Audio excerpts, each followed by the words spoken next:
Hello my dear family members, welcome back to our channel Ratna Competitive Exams Library. This is Ratna.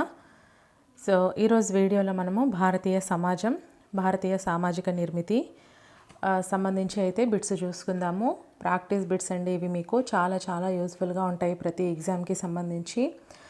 And మన ఛానల్లో ఈ ఒక subject మాత్రమే కాకుండా అన్ని సబ్జెక్ట్స్కి సంబంధించి క్లాసెస్ చేస్తున్నాను. Previous and practice bits videos చేస్తున్నాను, క్విక్ రివిజన్ క్లాసెస్ చేస్తున్నాను.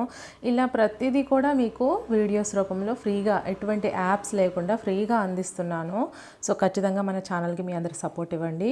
మీకు ఇంకా ఎటువంటి వీడియోస్ కావాలన్నా సరే ఖచ్చితంగా కామెంట్ సెక్షన్లో కామెంట్ చేయండి. ఆ వీడియోస్ అయితే నేను ప్రిపేర్ చేస్తాను. ఇంతవరకు నేను చేసిన వీడియోస్ అన్నీ కూడా ఈ వీడియో డిస్క్రిప్షన్లో లింక్స్ అనేవి ప్రొవైడ్ చేస్తున్నాను. సో చక్కగా చూసుకోండి అమ్మా. సో ఈరోజైతే నేను కొంచెం అరవలేకపోతున్నాను. సో లేట్ చేయకుండా మనమైతే టాపిక్ని డిస్కస్ చేసేద్దాము. సో ఫస్ట్ క్వశ్చన్ చూసుకున్నట్లయితే, చాతుర్వర్ణ వ్యవస్థ ఋగ్వేదం నందలి ఎన్నవ ఖండమైన పురుష సూక్తం నుండి సృష్టి యొక్క ఆవిర్భావం గురించి వివరించబడింది. ఆప్షన్ 1 8వ, 2 9వ, 3rd 1 10వ, 4th 1 7వ. సో సరైన సమాధానం కామెంట్ చేసేయండి. కామెంట్ చేయండి అని నేను ఎందుకు అంటున్నా అంటే, మీకు కామెంట్ చేసేటప్పుడు తప్పైనా రైట్ అయినా నేను చెప్పేటప్పుడు ఆన్సర్ చెప్పేటప్పుడు మీకు అది గుర్తుంటుంది. ఓకే, మనం ఇది పెట్టాం బట్ అది మనకి ఆన్సర్ అయ్యింది అనేసి గుర్తుంటుంది. సో అందుకు నేను మీకు కామెంట్ చేయమంటున్నా. అండ్ ఇంకో విషయం ఏంటంటే, మన ప్రతి వీడియో కూడా ఒక టైం పెట్టి నేను దానికి లైవ్ రూపంలో అయితే అందిస్తున్నాను. సో ఖచ్చితంగా మీరు మ్యాక్సిమం కామెంట్ చేయడానికి ట్రై చేయండి. సో ఈరోజు అయితే నేను గట్టిగా అరవలేకపోతున్నాను. హెల్త్ అయితే అస్సలు సహకరించట్లేదు. బట్ ఇప్పటికే చాలా రోజులు లేట్ చేసేసాను క్లాసెస్ చేయడం, ఈ మధ్య కొంచెం తిరగడం వలన అనేసి. సో అందుకు చేయవలసి వస్తుంది. సో కొంచెం అర్థం చేసుకోండి. ఆన్సర్ కామెంట్ చేస్తారా మరి? 3rd 1 is the right answer అమ్మా. ఒక నిమిషం. Okay, 3rd 1 is the right answer, 10వ. సో చాతుర్వర్ణ వ్యవస్థ ఋగ్వేదం నందలి ఎన్నవ ఖండమైన పురుష సూక్తం నుంచి సృష్టి యొక్క ఆవిర్భావం గురించి వివరించబడింది అంటే, ఋగ్వేదం నందలి 10వ ఖండమైన పురుష సూక్తం. ఋగ్వేదంలో ఎన్నవ ఖండం అండి? 10వ ఖండమైన. ఏది ఆ 10వ ఖండం? పురుష సూక్తం నుంచి సృష్టి యొక్క ఆవిర్భావం గురించి వివరించబడింది. సో నెక్స్ట్ క్వశ్చన్, ఆ క్రింది వాణిని జతపరచండి అని ఇచ్చారు. So A Negroid, B Caucasoid, C Mongoloid, D Dravidians. So options right side చూసుకుంటే, ఫస్ట్ 1 తక్కువ ఎత్తును కలిగి ఉండడం, సెకండ్ 1 పసుపు వర్ణం, థర్డ్ 1 తెలుపు వర్ణం, ఫోర్త్ 1 నలుపు వర్ణం. So options first 1 A3, B1, C2, D4, second 1 A4, B2, C1, D3, third 1 A3, B2, C4, D1. So fourth 1 A4, B3, C2, D1. So సరైన సమాధానం కామెంట్ చేసేయండి అమ్మా.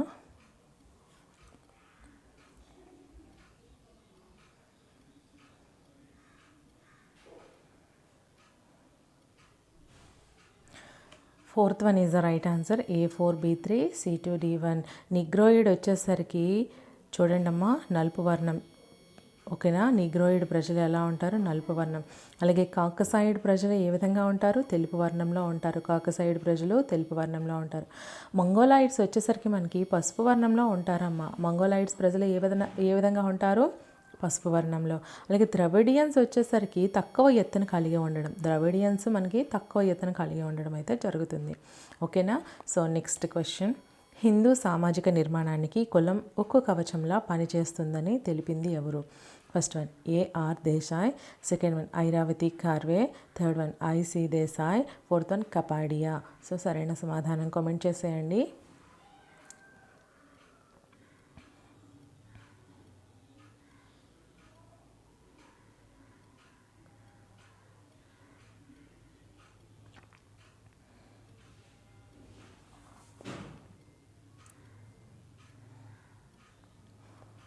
So answer first 1 is the right answer, A.R. Desai. హిందూ సామాజిక నిర్మాణానికి కులం ఉక్కు కవచంలో పనిచేస్తుందని తెలిపింది ఎవరమ్మా?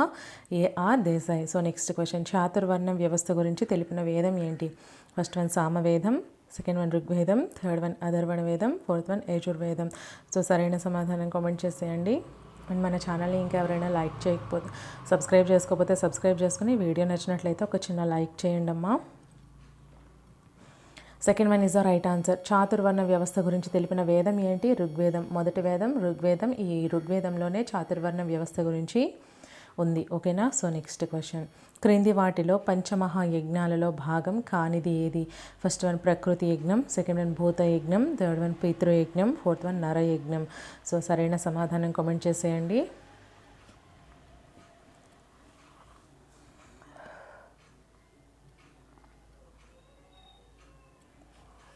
First one is the right answer, ప్రకృతి యజ్ఞం. పంచమహాయజ్ఞాలలో భాగం కానిది ప్రకృతి యజ్ఞం అమ్మ. ఓకేనా. సో నెక్స్ట్ క్వశ్చన్, క్రింది వాటిలో యజమాన్ అనే పదానికి గల అర్థం ఏమిటి? ఏ యజమాని, బి యజ్ఞం చేసేవాడు, సి పోషించేవాడు, డి భూస్వామి. So options first one A B మాత్రమే, సెకండ్ వన్ బి సి మాత్రమే, థర్డ్ వన్ సి డి మాత్రమే, ఫోర్త్ వన్ బి మాత్రమే. సో సరైన సమాధానం కామెంట్ చేసేయండి.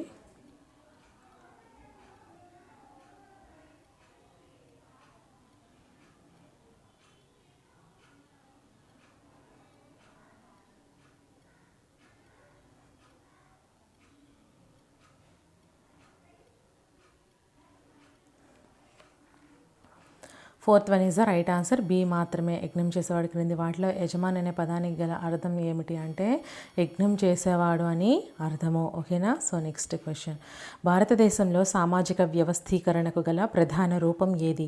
ఫస్ట్ వన్ కులం, సెకండ్ వన్ లింగం, థర్డ్ వన్ మతం, ఫోర్త్ వన్ ఆస్తి. సో సరైన సమాధానం కామెంట్ చేసేయండి. సారీ గైస్, వాయిస్ అసలు చాలా తక్కువగా వస్తుంది.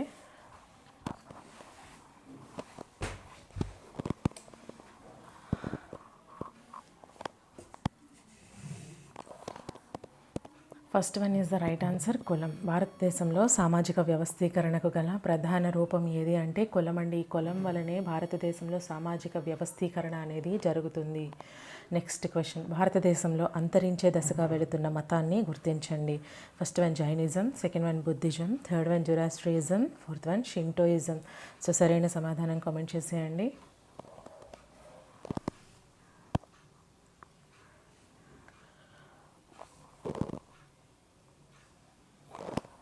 Third one is the right answer, Zoroastrism అండి.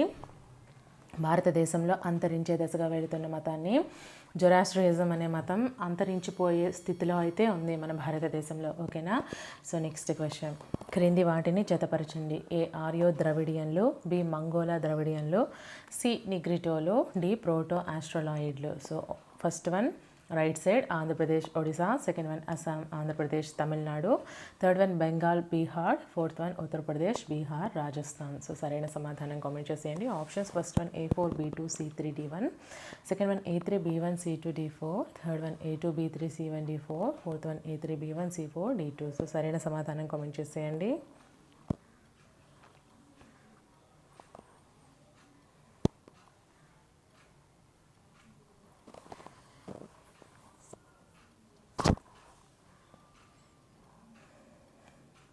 Fourth one is the right answer అమ్మా, A3 B1 C4 D2.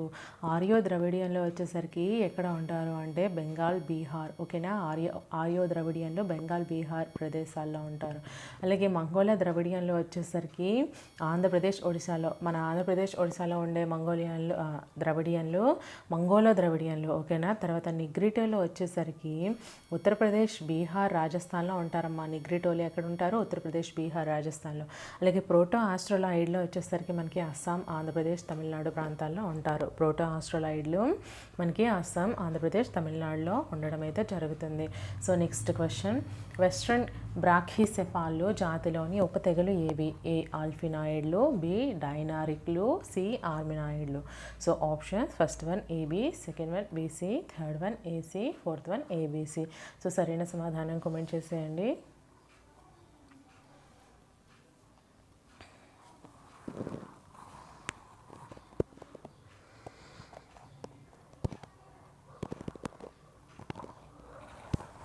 Fourth one is the right answer, A B C. Western బ్రాఖీసెఫాల్ జాతిలో ఉండేటువంటి ఉపతెగలు ఏంటేంటి? ఆల్ఫినాయిడ్లు ఉన్నారు, డైనారిక్లో ఉన్నారు, ఆర్మినాయిడ్లో ఉన్నారు. ఈ ముగ్గురు కూడా వెస్ట్రన్ బ్రాఖీసెఫాల్ అనే జాతికి చెందినటువంటి ఉపతెగలు. ఓకేనా. నెక్స్ట్ క్వశ్చన్, హెర్బర్ట్ రిస్లే భారతదేశ జనాభాను 7 స్థూల జాతి సమూహాలుగా వర్గీకరించారు. ఈ వర్గీకరణలో ఇతను ఉపయోగించని పదం ఏది? First one Mongoloid, second one Negrito, third one పైథో Dravida, fourth one Indo Aryan. So సరైన సమాధానం కామెంట్ చేసేయండి.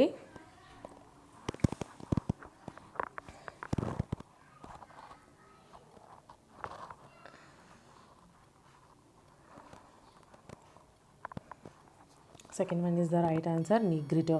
హెర్బర్ట్ రిస్లే భారతదేశ జనాభాను 7 స్థూల జాతి సమూహాలుగా వర్గీకరించారు. అయితే ఈ వర్గీకరణలో నీగ్రిటో అనే పదాన్ని ఈయన వాడలేదు. ఓకేనా, నీగ్రిటో అనే పదాన్ని ఎవరు హెర్బర్ట్ రిస్లే వాడలేదు. సో నెక్స్ట్ క్వశ్చన్, క్రింది వాటిలో సరైన వాక్యాన్ని గుర్తించండి. ఏ, మానవ సమాజంలో కుటుంబం అనేది ఒక ప్రాథమిక సామాజిక సంస్థ. అలాగే బి, ప్రాథమిక సామాజీకరణ ఏజెన్సీ, ప్రాథమిక సోషల్ యూనిట్ మరియు మనుషులని జైవిక జీవుల నుండి సామాజిక జంతువుగా మార్చే ఒక సామాజిక కర్మాగారమే కుటుంబం. సి, ఏ దేశ సామాజిక నిర్మితి అయినా ఆ దేశం నందున్న కుటుంబ వ్యవస్థను బట్టి ఉంటుంది. So options A, B, second one B, C, third one A, C, fourth one A B C. So సరైన సమాధానం కామెంట్ చేసేయండి.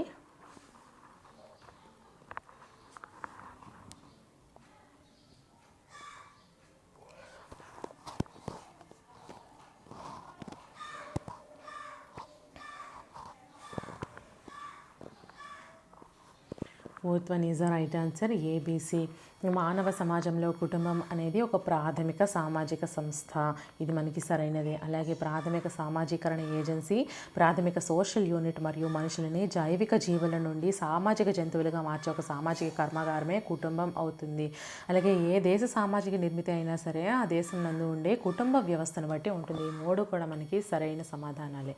ఓకేనా. సో నెక్స్ట్ క్వశ్చన్, ఫ్యామిలీ అనే ఇంగ్లీష్ పదం సేవకుడు అనే అర్థం గల ఫ్యాములస్ అనబడే ఏ భాషా పదం నుండి ఆవిర్భవించింది?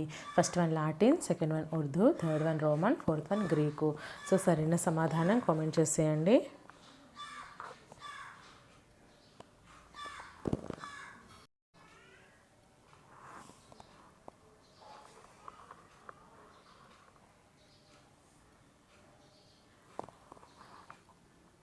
Third one is the right answer, Roman అమ్మ. ఫ్యామిలీ అనే ఇంగ్లీష్ పదం, ఇక్కడ మనకి క్వశ్చన్ ఫ్యామిలీ అనేది ఏ పదం, ఫ్యామిలీ అనేది ఏ భాషా పదం అంటే ఇంగ్లీష్ భాషా పదం అని చెప్పుకోండి.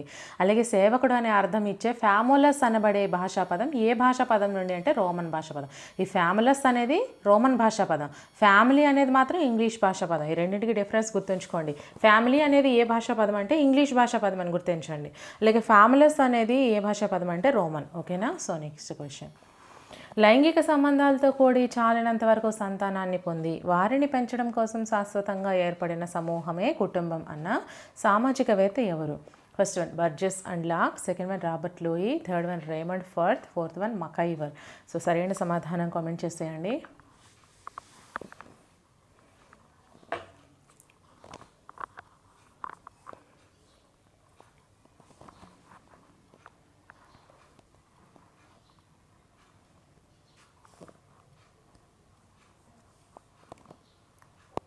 Fourth one is the right answer, MacIver. లైంగిక సంబంధాలతో కూడి చాలినంత వరకు సంతానాన్ని పొంది వారిని పెంచడం కోసం శాశ్వతంగా ఏర్పడిన సమూహమే కుటుంబం అన్నవారు మకైవర్. ఓకేనా. సో నెక్స్ట్ క్వశ్చన్, అంతర్జాతీయ కుటుంబ దినోత్సవాన్ని ఏ రోజున జరుపుకుంటారు? First one May 17th, second one May 7, third one May 15th, fourth one May 5th. So సరైన సమాధానం కామెంట్ చేసేయండి. అండ్ మన ఛానల్ని ఇంకా ఎవరైనా సబ్స్క్రైబ్ చేసుకోకపోతే సబ్స్క్రైబ్ చేసుకొని మీ అందరికి సపోర్ట్ ఇవ్వండి అమ్మా. అలాగే మన ఛానల్లోని వీడియోస్ నచ్చినట్లయితే లైక్స్ చేస్తూ ఉండండి. వీలైతే మీ ఫ్రెండ్స్లో ఒకరిద్దరికి షేర్ కూడా చేయండి. మీకు ఇంకా ఏ వీడియోస్ కావాలన్నా సరే కామెంట్ సెక్షన్లో మెన్షన్ చేయండి. ఆ వీడియోస్ అయితే నేను ప్రిపేర్ చేస్తాను. అండ్ నేను ఇంతవరకు చేసిన వీడియోస్ అన్నీ కూడా ఈ వీడియో డిస్క్రిప్షన్లో లింక్స్ అనేవి ప్రొవైడ్ చేస్తున్నాను, ఒకసారి చూసుకోండి అమ్మా. ఓకేనా. సో ఆన్సర్ వచ్చరికి third one is the right answer, May 15th. అంతర్జాతీయ కుటుంబ దినోత్సవాన్ని ఏ రోజున జరుపుకుంటారు అంటే May 15th జరుపుకుంటారు. ఓకేనా. సో గైస్, ఈ వీడియో అయితే ఇక్కడితో కంప్లీట్ అయిపోయింది. సో వీడియోని లైక్ చేసి మన ఛానల్ని సబ్స్క్రైబ్ చేసుకోండి ఇటువంటి మరెన్నో వీడియోస్ కోసం. అలాగే నెక్స్ట్ వీడియోతో మళ్ళీ కలుద్దాం. Until then bye friends.